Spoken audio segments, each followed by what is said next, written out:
पहलगाम आतंकी हमले को लेकर विपक्ष अब सरकार पर हमलावर है। गृह मंत्री अमित शाह के इस्तीफे की मांग जो है वो भी चौतरफा तरीके से की जा रही है। आपको बता दें कि कर्नाटक के मुख्यमंत्री सिद्धारामैया ने भी इसे एक सुनियोजित हमला बताया और इसके लिए केंद्र सरकार को जिम्मेदार ठहराया। उन्होंने इसे खुफिया विफलता बताया। आपको बता दें, बेंगलुरु में पत्रकारों को संबोधित करते हुए सिद्धारामैया ने कहा, मुझे लगता है ये हमला योजनाबद्ध था। जिसने भी इसे अंजाम दिया है मैं उसकी निंदा करता हूं। आतंकी हमले नहीं होने चाहिए, चाहे वो किसी भी धर्म या जाति से हो। ये फिर भी जान लेने जैसा है। उन्होंने गृह मंत्री अमित शाह और एनएसए अजीत डोभाल की भूमिका पर सवाल उठाए। एक्स पर पोस्ट करते हुए प्रियंक खड़गे ने लिखा, खुफिया जानकारी कहां है, निगरानी कहां है, जेम्स बॉन्ड डोभाल कहां है। उन्होंने भाजपा पर राष्ट्रीय सुरक्षा की तुलना में सरकारों को गिराने पर अधिक ध्यान केंद्रित करने का आरोप लगाया। कहा कि 2019 में पुलवामा आत्मघाती हमलावर हमले और मंगलवार के पहलगाम हमले दोनों की पूर्व चेतावनी दी गई थी, जिसे नजरअंदाज कर दिया था। दूसरी तरफ भूपेश बाघेल ने भी सवाल उठाए। उन्होंने कहा कि ताज होटल के बाहर प्रेस कॉन्फ्रेंस करने वाले प्रधानमंत्री जी बताएं कि इन मौतों का जिम्मेदार कौन है। पहलगाम हमला सीधे तौर पर भारत सरकार का इंटेलिजेंस फेलियर है। बाघेल ने कहा, वहां हजारों सैलानी मौजूद थे लेकिन सुरक्षा में कोई जवान तैनात नहीं था, कहीं सीसीटीवी नहीं था। सुरक्षा को लेकर सरकार का दावा खोखला निकला। सरकार हिंदुओं की बात तो करती है लेकिन उनके राज में हिंदू ही सुरक्षित नहीं है। अमित शाह जी को तुरंत इस्तीफा दे देना चाहिए।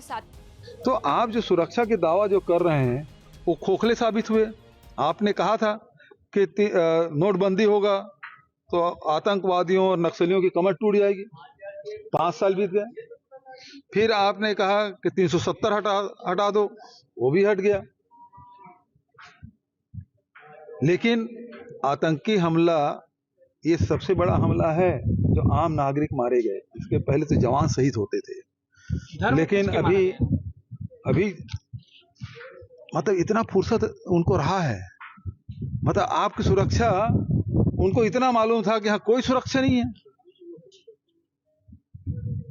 यदि सुरक्षा की उनकी जानकारी होती तो बम ब्लास्ट करते, गोली चलाते और भाग जाते। उनको मालूम था कि हाँ कोई नहीं है। और इस कारण से धर्म पूछ रहे हैं, लिंग पूछ रहे हैं, महिलाओं को छोड़ रहे हैं, बच्चों को छोड़ रहे हैं। और धर्म क्या, उस मुसलमान भी मारा गया है। और केंद्र की सरकार है, आप बड़े हिंदुओं की बात करते हैं, हिंदू सुरक्षित नहीं है आपके राज्य में। फिर किस बात के आप शासन चला रहे हैं? आप अमित शाह को इस्तीफा दे देना चाहिए। भूपेश बाघेल ने भी सवाल पूछा कि नोटबंदी के वक्त पर आपने कहा था कि आतंकवाद खत्म हो जाएगा, कहां खत्म हुआ आतंकवाद। दूसरी तरफ संजय राउत शिवसेना यूबीटी के, उन्होंने कहा इस्तीफा दो, पूरा समय सरकार बनाने और गिराने में जाता है। राजनीतिक विरोधियों को खत्म करने की साजिश में 365 दिन दिमाग व्यस्त रहता है। लोगों की सुरक्षा राम भरोसे, अब राम भी उब चुका है इन लोगों से। इस्तीफा दो, देश पर मेहरबानी करो। टीएमसी सांसद सागरिका घोष ने भी अमित शाह पर तीखा हमला किया और आतंकवादी हमले के बाद कथित सुरक्षा विफलता के लिए उन्हें सीधे तौर पर जिम्मेदार ठहराया। आपको बता दें कि सागरिका घोष ने सोशल मीडिया पर एक वीडियो पोस्ट किया, उसमें सवाल उठाए। उन्होंने कहा, माननीय गृह मंत्री जी अमित शाह जवाब दें, आपकी खुफिया जानकारी पूरी तरह से विफल क्यों हो गई? आपने बार बार ये दावा क्यों किया कि कश्मीर में स्थिति सामान्य है? गृह मंत्रालय ने स्थानीय सुरक्षा व्यवस्था के साथ कैसे समन्वय किया? ऐसे हमलों में अगर कोई सीमा पार से नहीं आया तो आप कैसे कह सकते हैं कि ये हमला सीमा पार से किया गया था? क्या आप देश की सुरक्षा पर ध्यान देंगे या राजनीतिक हितों को पूरा करने पर? Number 5.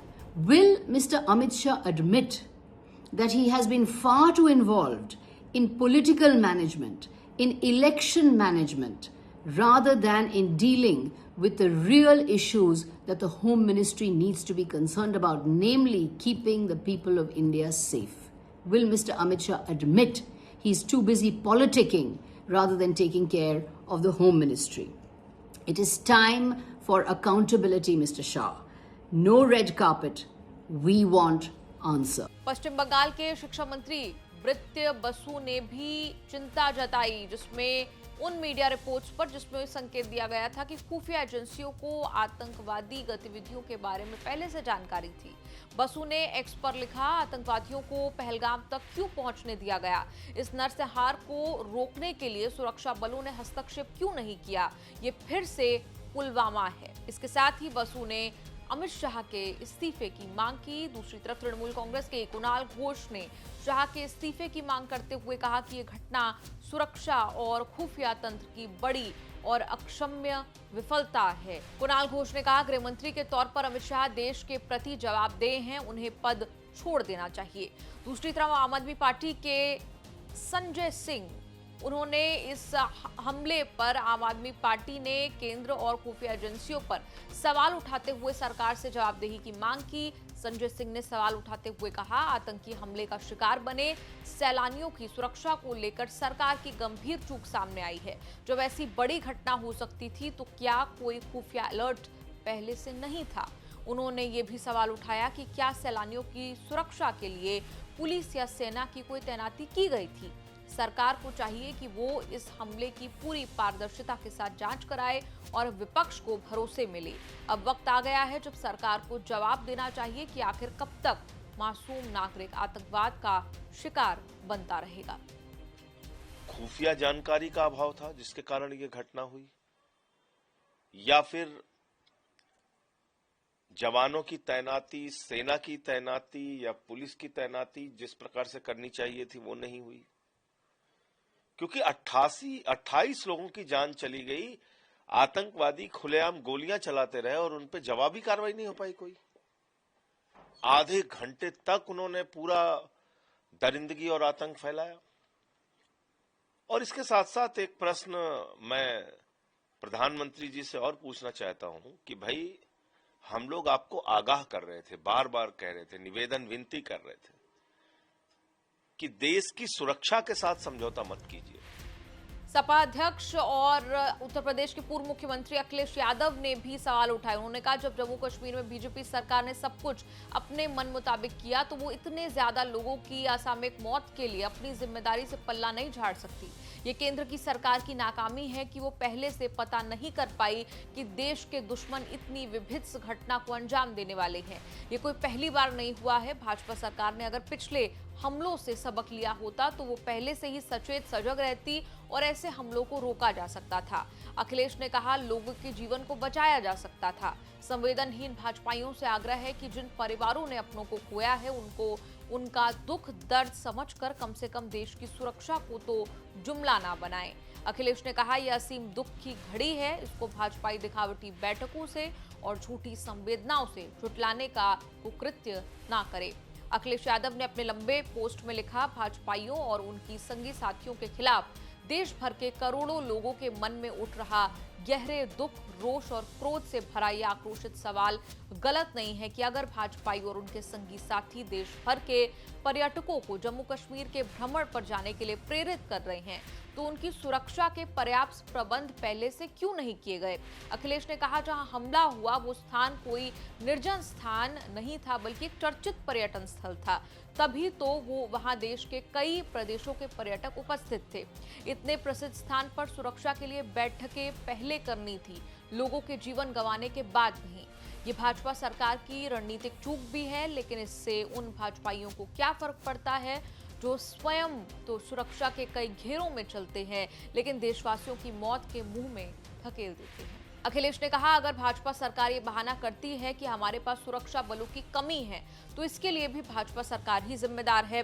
सुरक्षा बलों की संख्या घटाकर दोयम दर्जे के सुरक्षा उपकरणों, अस्त्र शस्त्र और युद्ध वाहनों को खरीदकर और अग्निवीर जैसी योजनाएं लाकर भाजपा देश की सुरक्षा से जो समझौता कर रही है वो क्षम्य नहीं है। इस घटना के प्रतिशोध का कोई भी दावा अब जनता को बहका नहीं सकता, क्योंकि कोई भी प्रतिक्रिया मृतकों के जीवन को वापस नहीं ला सकती।